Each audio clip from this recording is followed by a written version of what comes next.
Labor tensions are rising in Hollywood, where writers could be headed for the first writers' strike in a decade. Julia Boorstin takes a look at where the negotiations stand.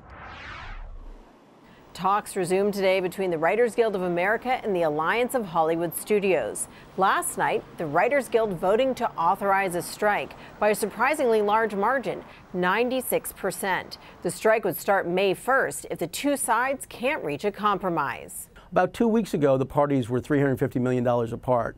The writers wanted a $535 million package. The studios were looking at something more like $180. The parties have moved since then.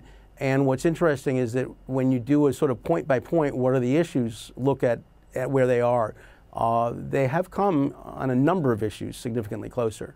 But it's unclear if the two sides will be able to make a deal in the next week. Writers arguing that despite a surge in the number of TV shows, salaries have decreased an average of 23% over the last 2 years. Action.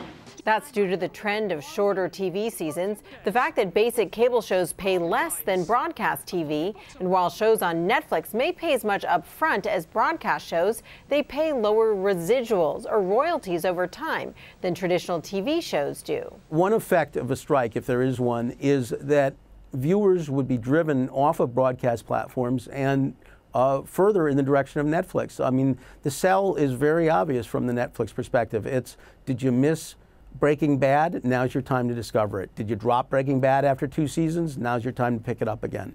They have a depth of library content that's available on demand, obviously, at one streaming price per month that no one else has.